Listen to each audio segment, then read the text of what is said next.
Kericuhan mewarnai eksekusi bangunan dan lahan seluas 4.000 meter persegi di Jalan Andi Pangeran, Petarani, Kota Makassar, Sulawesi Selatan. Massa dari pihak tergugat menyerang petugas dengan lemparan batu dan petasan. Untuk memukul mundur massa, petugas terpaksa melepaskan tembakan gas air mata dan mobil water cannon untuk membuka barikade yang ditutup massa. Untuk mengawal proses pembongkaran, Polrestabes Makassar juga menurunkan 900 personil. Jadi tentu memang ada perlawanan berdasarkan analisa intelijen kami, sehingga kami menyesuaikan kekuatan personil yang kami turunkan. Jadi terkait mengenai masalah pelaksanaan hari ini, yang memang sudah lama mau dilakukan eksekusi, alhamdulillah hari ini berjalan. Tentu dalam hal itu memang ada perlawanan. Oleh karena itu disesuaikan dengan kekuatan personil yang ada.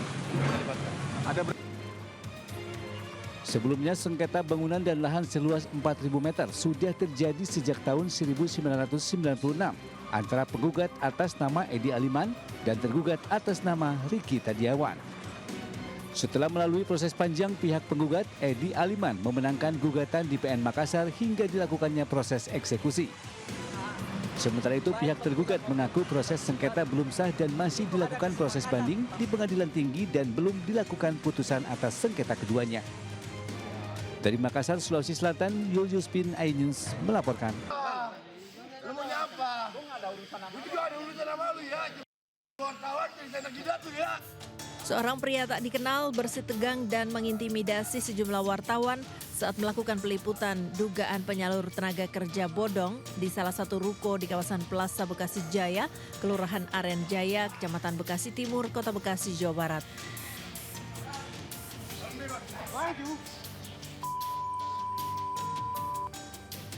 Namun aksi pria yang diduga penghuni ruko akhirnya dilerai oleh warga. Bahkan, pria tersebut justru terlibat perseteruan dengan warga lain akibat ulahnya.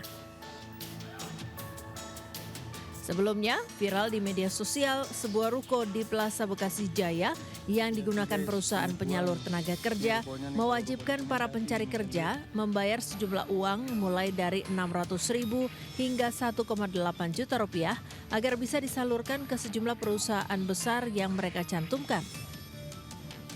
Menurut warga, para pelaku sudah beroperasi selama 2 bulan lebih.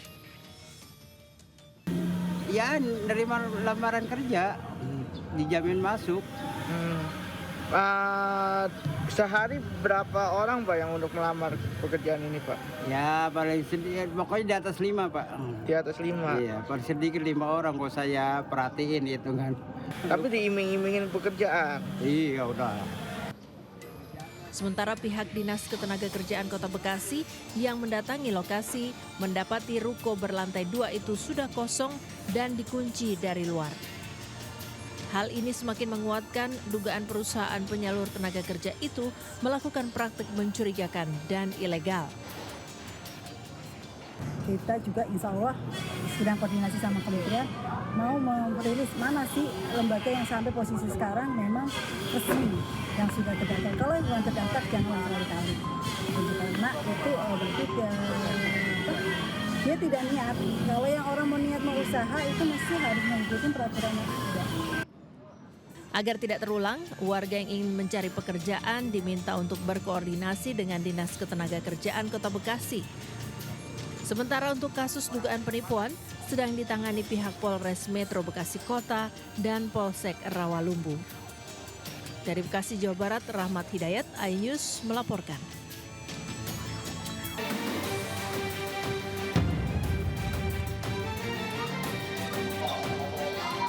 Aksi pemukulan seorang pengendara mobil terhadap petugas pengisian bahan bakar umum atau SPBU di Sampang, Madura, Jawa Timur terekam CCTV. Sebelum terjadi pemukulan, pengguna mobil ini turun dari kendaraan dan hendak mengisi BBM. Petugas kemudian melayani permintaan pengendara.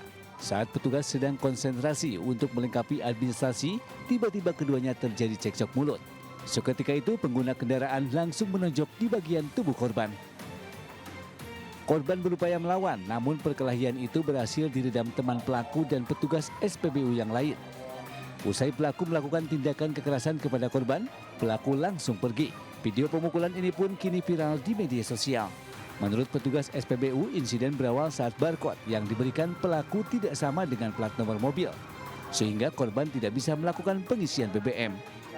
Merasa kecewa, pelaku emosi dan langsung memukul korban. Enggak sama, ya saya lihat lagi itu kan. Sudah lihat lagi saya ini enggak sama barcode-nya enggak. Lah apa bedanya katanya? Apa bedanya? Yang penting saya punya barcode gitu kan. Enggak bisa, ini pun sampang bisa. Isi sampang kalau kata saya gitu. Tidak terima orang asing. Mana sininya? Sampai saat ini korban masih belum melaporkan ke pihak kepolisian karena masih menunggu kabar dari pimpinan SPBU setempat. Dari Sampang, Madura, Fatur Rahman, iNews melaporkan.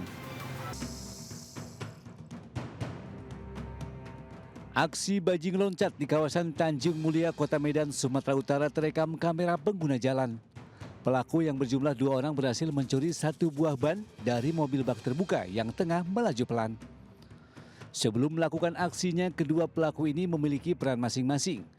Satu pelaku yang menggunakan jaket hitam terlihat naik ke atas mobil bak terbuka yang tengah melaju pelan usai melintasi persimpangan dan menggeser 1 buah ban mobil bak terbuka tersebut.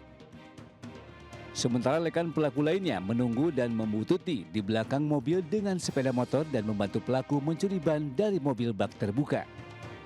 Jadi ini kami sebagai pengguna jalan merasa resah Bang, takut gitu kan. Ya takut ketabrak atau takut nanti tak terjadi apa-apa gitu. Dan kasihan juga bagi supir-supir yang sudah bawa barang, tiba-tiba barangnya diambil kan kita merasa gimana gitu.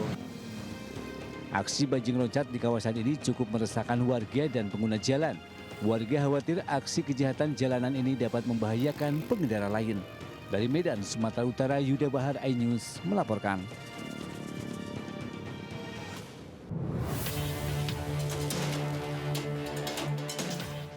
Maraknya kasus tawuran serta aksi anarkis geng motor yang rata-rata pelakunya siswa pelajar membuat Gubernur Jawa Barat Deddy Mulyadi membuat gebrakan baru. Deddy akan mengirim para pelajar bermasalah dan sulit dibina ke barak dan diwajibkan menjalani wajib militer. Tak tanggung-tanggung, siswa nakal akan dibina selama 6 bulan hingga 1 tahun dengan pendidikan ala militer, serta akan dijemput langsung oleh anggota TNI. Rencananya program ini akan dimulai pada bulan Mei mendatang, dengan target anak-anak yang tertangkap tawuran, geng motor ataupun terlibat tindak kriminal. Diharapkan program ini menjadi solusi jitu untuk menangani kenakalan remaja yang kian marak terjadi. Nanti mana sih anaknya? Nanti ada anak yang tawuran di jalan, kita akan bawa. Nanti saya panggil orang tuanya mau gimana? Sanggup masih mendidik atau kita sekolahkan di sekolah militer? Nanti di komplek tentara atau di komplek polisi, kita sekolahkan di situ selama 1 tahun, minimalnya 6 bulan. Sementara itu Deddy menyikapi dengan santai ultimatum Ormas Grip. Deddy mengatakan meski ada ultimatum, dirinya akan tetap bekerja menjaga dan memastikan investasi di Jawa Barat berjalan baik. Deddy mengaku tidak terpengaruh dan tak gentar dengan ancaman apapun. Kita ini pemerintah menjalankan tugas untuk menjaga investasi berjalan dengan baik, rakyat bisa bekerja, rakyat bisa sejahtera. Tugas saya itu, saya tidak akan pernah mendengarkan ancaman dari siapapun kalau itu mengganggu kinerja saya.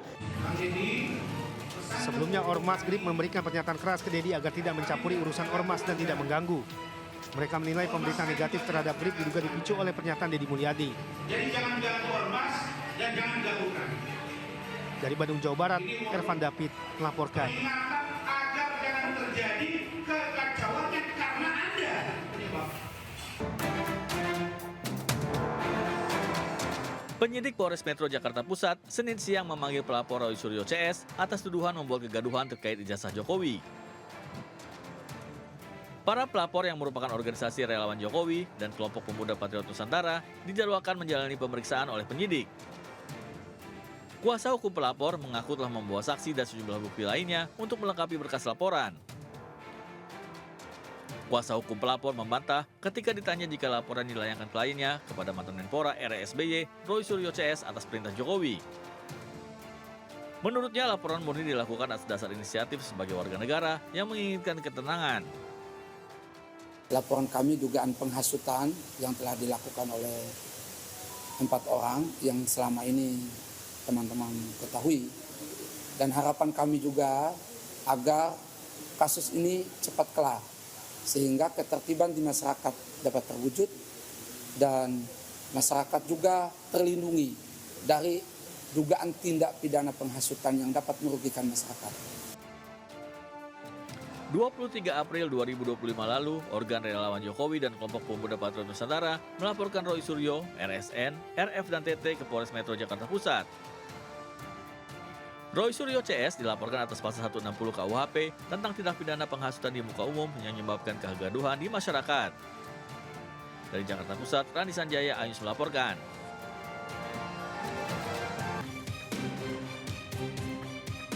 Komisi Pemberantasan Korupsi KPK kembali menyita kendaraan mewah milik Ridwan Kamil terkait dugaan kasus korupsi penempatan dana iklan Bank Pembangunan Daerah Jawa Barat dan Banten BJB. Kali ini KPK menyita 1 unit mobil Mercedes-Benz dari rumah mantan Gubernur Jawa Barat di Bandung, Jawa Barat. KPK sendiri masih mengatur waktu untuk memanggil dan memeriksa Ridwan Kamil sebagai saksi. Dalam kasus ini, KPK telah menetapkan 5 orang tersangka kasus dugaan korupsi di BJB, 2 orang dari BJB dan 3 orang dari pihak swasta. Hingga saat ini penyidik KPK sudah menyita total 26 unit kendaraan roda 2 dan roda 4 dengan berbagai merek terkait kasus ini. KPK menduga pihak BJB dan swasta melakukan perbuatan melawan hukum dalam pengadaan penempatan iklan di sejumlah media massa. Perbuatan itu disinyalir merugikan keuangan negara sekitar 222 miliar rupiah. Tim Liputan iNews melaporkan. Mantan Menteri Perdagangan sekaligus terdakwa kasus dugaan korupsi impor gula, Tom Lembong, mencabut kuasa atas nama pengacara Andi Ahmad. Pencabutan kuasa itu dikonfirmasi langsung oleh majelis hakim ke Tom Lembong di persidangan dan Tom Lembong membenarkannya. Ditemui saat skor sidang, Tom mengatakan pencabutan kuasa hukum merupakan hal biasa. Diketahui nama Andi Ahmad pernah diperiksa Kejagung sebagai saksi terkait dugaan suap vonis lepas kasus korupsi korporasi minyak goreng. Tim Liputan iNews melaporkan.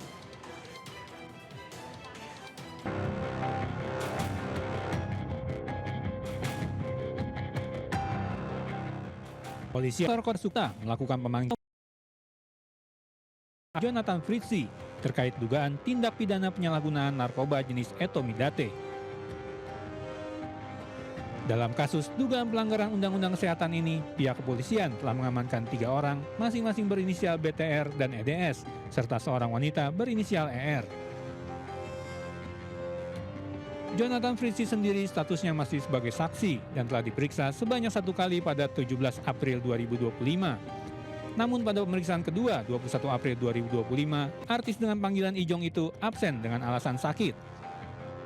Ijong sendiri diduga terlibat kasus dugaan pengadaan produk farmasi tanpa izin berupa vape yang mengandung zat etomidate atau obat keras. Pihak Satres Narkoba Polresta Bandara Suta menyatakan kasus ini terungkap pada bulan Maret 2025 setelah pihaknya menerima penyerahan dari Bea Cukai Bandara Suta.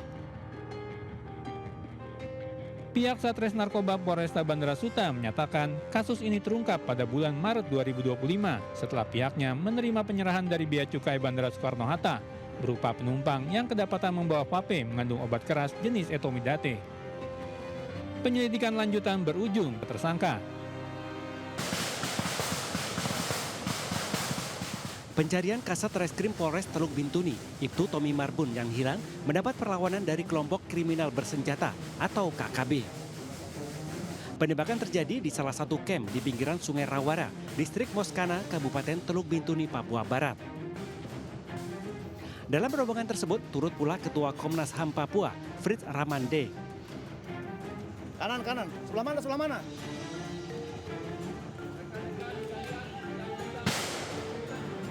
Ratusan personel gabungan yang dipimpin 3 Jenderal Polri menjalani misi pencarian Kasat Reskrim Polres Teluk Bintuni. Operasi besar-besaran ini melibatkan 510 personel gabungan dan digelar selama 14 hari sejak Rabu lalu. Sebelumnya, itu Tommy Marbun dinyatakan hilang saat memantau aktivitas pentolan OPM Martin Aikingking yang masuk daftar pencarian orang. Naas dalam kontak senjata, itu Tommy Samuel Marbun diduga tenggelam di sungai, sedangkan 14 anggota lainnya selamat.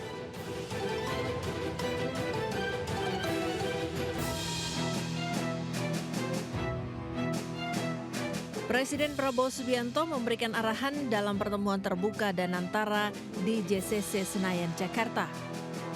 Prabowo mengaku arahan tersebut digelar secara tertutup karena banyak jajaran direksi BUMN yang mendapat teguran. Prabowo Subianto memberikan arahan strategis Danantara, terutama dalam berkolaborasi dengan BUMN. Melalui Danantara, pemerintah akan menginvestasikan sumber daya serta aset BUMN ke berbagai proyek yang memiliki dampak besar bagi keberlangsungan ekonomi Indonesia. Bahwa Danantara ini adalah kekayaan bangsa Indonesia. Harus dikelola dengan sebaik-baiknya, dijaga, dirawat dengan sistem yang transparan dan sangat ketat. Karena ini adalah kekayaan yang luar biasa dan bisa mendorong kebangkitan kita. Usai memberikan arahan, Prabowo mengungkapkan bahwa pertemuan digelar secara tertutup karena ia banyak menegur sejumlah direksi BUMN serta akan melakukan evaluasi kinerja para direksi.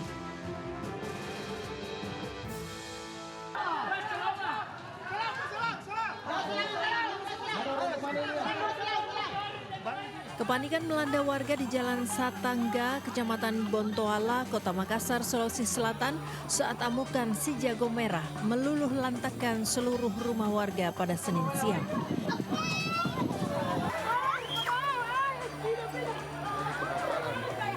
Api dengan cepat menyebar dan menghanguskan rumah semi permanen yang juga digunakan sebagai tempat usaha menjahit.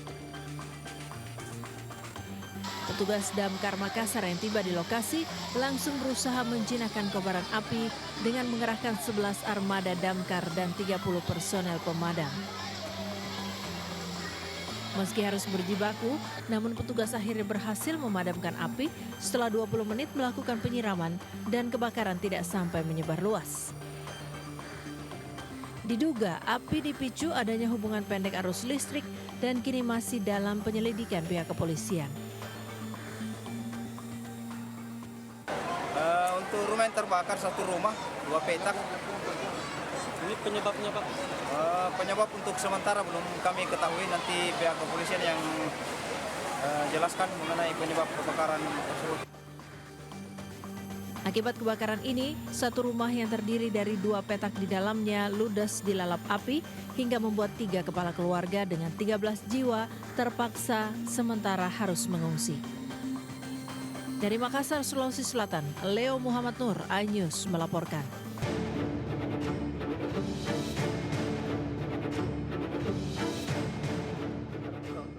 Kejaksaan Agung menambahkan pasal jeratan terhadap mantan pejabat Mahkamah Agung Zarof Rikar yang sudah menjadi terdakwa dalam kasus dugaan suap vonis bebas Ronald Tanur. Kini Zarof ditetapkan sebagai tersangka dugaan tindak pidana pencucian uang atau TPPU. Zarof Rikar yang mengenakan topi hitam dan kemeja putih juga rompi pink hanya bungkam saat keluar dari ruang sidang kasus suap vonis bebas Ronald Tanur.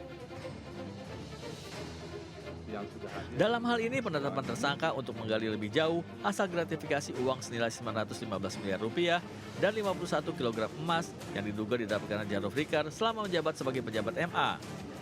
Bisa itu, iya kan? Nggak boleh itu. Saudara mendakwa, buktikanlah dakwaan sesuai surat dakwaan kan. Surat dakwaannya jelas gimana. Jadi ini saya bilang memperlihatkan ketidakprofesionalan jaksa dalam membuktikan dakwaannya terhadap saudara Zarof. Sebelumnya Zarof Rikar didakwa atas upaya pemufakatan jahat menjadi perantara suap uang 5 miliar rupiah pada Hakim Kasasi untuk membebaskan Ronald Tanur. Atas perannya itu, Zarof Rikar terancam hukuman 20 tahun penjara. Dari Jakarta, Henry Aprilia, Pandu Priyo Aji, Sadu Santo Budi, iNews melaporkan.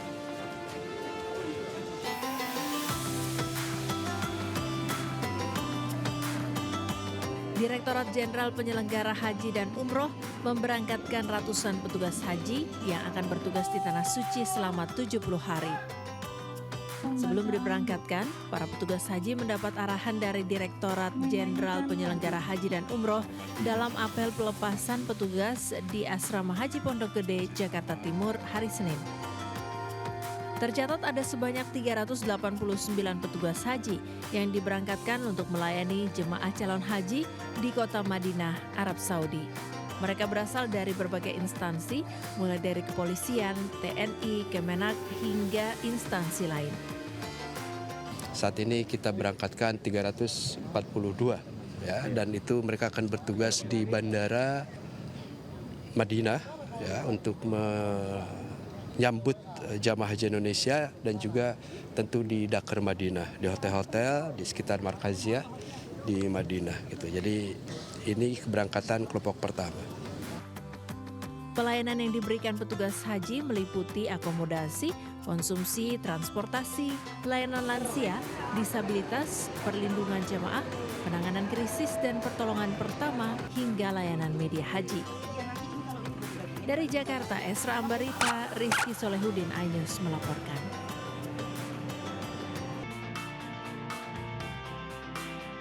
Kehadiran juara dunia biliar bola 9 tahun 2024 Fedor Gorz disambut hangat Ketua Umum PB Popsi Haritano Sudibyo di Pro Biliar Center Gedung iNews Tower Kebon Sirih, Jakarta Pusat. Juara dunia asal Amerika Serikat ini mengaku terkesan dengan fasilitas olahraga biliar di Indonesia. Dengan fasilitas yang baik pastinya akan menciptakan atlet biliar yang hebat. Pada kunjungan ini, Fedor Gorz juga berkesempatan bertanding melawan atlet biliar muda Indonesia untuk memberikan pengalaman berharga menghadapi juara dunia biliar bola 9. Atlet junior ini juga sangat diharapkan dapat menginspirasi mereka ya untuk dapat berlatih dan bertanding di waktu yang akan datang menjadi juara dunia seperti Fedor Gorz sendiri. Tentunya dia kan ranking 1 dunia ya, jadi fenomenal benar kalau bisa dia datang ke sini kan. Apalagi kita sekarang ini di tahap yang lagi naik daun nih, ya biliarnya lagi naik daun di Indonesia. Dalam pertemuan ini, pebiliar berjuluk The Ghost ini juga memberikan masukan mengenai pentingnya disiplin dan kerja keras kepada para atlet biliar agar dapat meraih keberhasilan. Ya pastinya makin baik ya, semakin banyak atlet-atlet dunia akan menginspirasi atlet-atlet kita juga ya. Kan mereka kan pasti role modelnya untuk atlet-atlet yang di Indonesia. Jadi semakin sering atlet-atlet dunia datang sih akan jauh semakin lebih baik. PB Popsi bersama More Pro Dangshouwan menggelar ajang True Champ bersama Fedor Gorz dengan melakukan roadshow pertandingan persahabatan bersama para atlet biliar, selebgram, dan influencer serta YouTuber di 4 lokasi berbeda di Bekasi, Jakarta, dan Tangerang. Dari Jakarta, Aulina Iyasya, Ahmad Putra, iNews melaporkan.